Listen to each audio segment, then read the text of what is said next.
Hello there. What's going on, everybody? Today, I just wanted to set up all of my Marvel Crisis Protocol miniatures, everything that has been released up to date, up until the X-Men, because I'm still awaiting delivery of those. But I just kind of set everything up and kind of did a diorama with a bunch of Monster Fight Club trees and some other pieces. And just kind of wanted to set everything up in kind of a semi-thematic epic battle.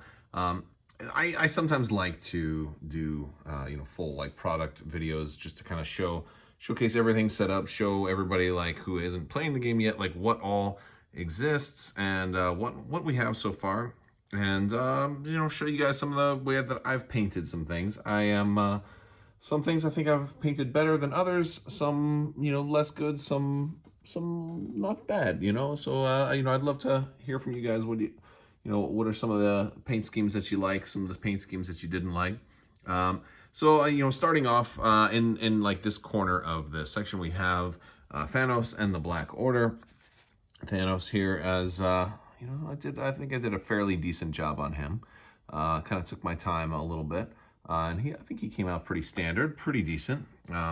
I decided to team up Loki and Hela over here, since we are going to have Thor teaming up with the Avengers to take on Thanos and the Black Order, and I figured I would do Valkyrie with them and Winter Soldier fighting, right next to Cap, and I figured that was kind of appropriate. So if I was going to have the Asgardians, I didn't want to have just two of them and without the other two, at least for the ones that are out in the United States right now. I know Angela and Enchantress are out in some places, but I'm sure we'll be getting them really, really soon. So we've got Proxima Midnight right there. We've got I think Corvus Glaive up here. He is looking down. Captain Marvel's about to stop him, though. So she's just like, yeah, you guys don't even know what's coming.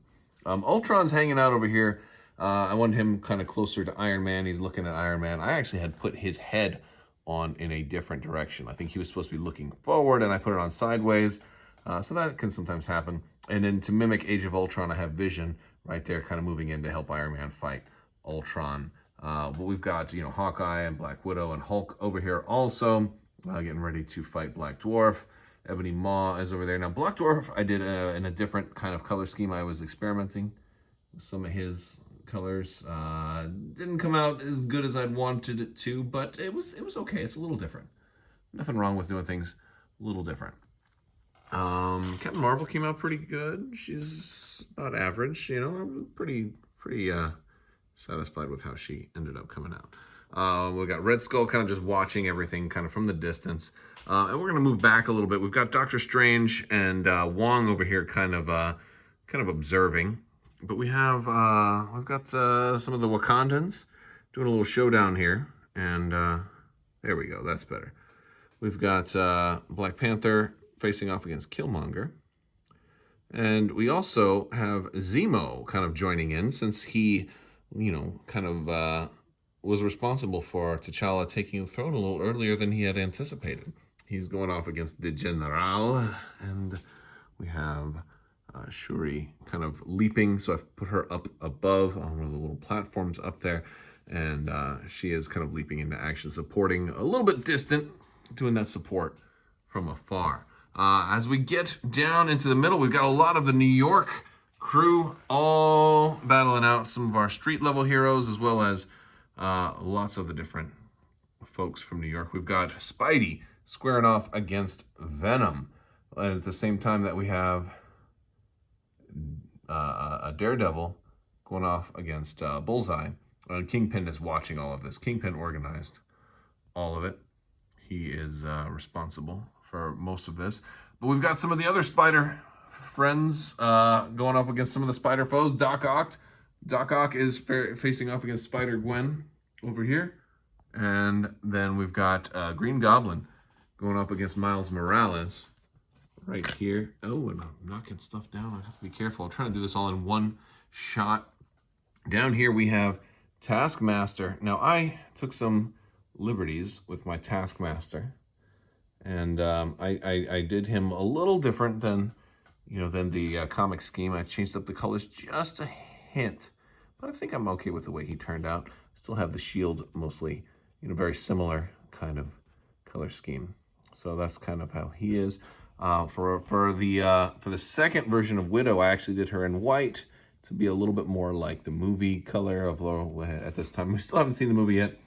We've got Crossbones and Punisher fighting for who gets to wear the skull, which I thought was kind of appropriate to pair them off against each other. Over here, we've got Ant-Man and the Wasp, but I decided to pair them up against MODOK because, sure.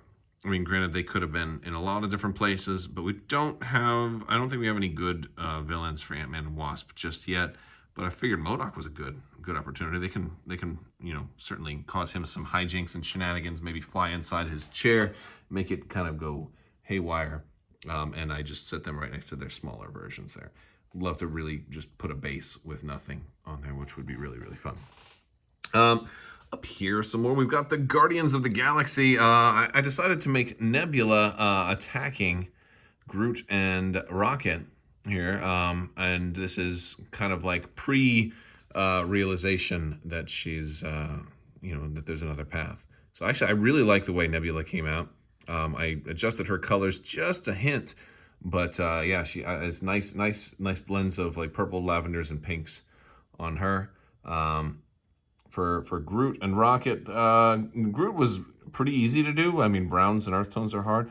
Rocket, I had significant difficulty with trying to get him just right with the markings on the face. I was just having a hard time that day. So he, not my favorite, not my proudest moment, but he's a super fun mini to play regardless of, and that's just one of the things I think that happens sometimes is you get some that don't come out as good as you would like. And Ronan, I definitely took a lot of liberties with Ronan because he was pretty much just all green, and I didn't want him to be only green. So I added some 2 shades of green and then a gray for some of the straps. We've got Gamora kind of sneaking up behind him there. She's pretty standard. And then Drax is gonna do some work. He's just like, come on and get it. And then Star-Lord, I like the way Star-Lord came out. I tried to do some different highlighting that I don't normally do with Star-Lord, and I think the highlighting came out well. Although his little blast off could be a little bit better, but yeah. So that's kind of where I'm at.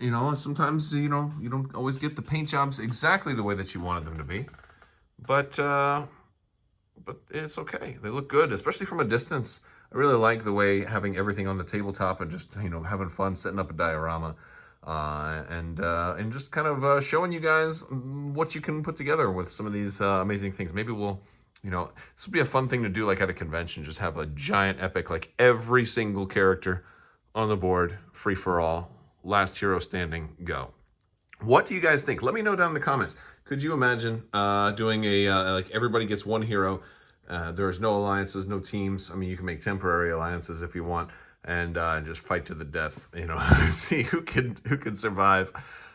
You'd obviously have to have like top 10 or something like that. So you'd make like if you ended up with a support character, you're like, hey, I'll team up with you. Just make sure I'm in the top 3. and then see how that works out. But yeah, this was a fun one. I had fun setting it up. And pretty soon we'll be adding the X-Men as well as lots more characters. I want to hear from you guys, though. There's still time left to enter to win the giveaway for that $25 Amazon gift card. Go ahead and make sure you like this video, leave a comment, make sure you're subscribed, all that good stuff. You'll be entered to win. There's more details for my giveaways on Crabbok.com also. And by the way, have I told you recently that daylight savings time is terrible? I hope it gets changed someday. Even though most of us have probably acclimated to the new adjustment in time, it's still a bummer, and we can't only complain about it when it happens, because it's going to happen again in 5.5 more months, and I will hopefully still be talking about how terrible that system is and why we should not change our clocks anymore. But that's just going to be my crusade for the next couple of years. All right, that's all I've got for you guys. I want to thank you all so much, and as always, have a great day.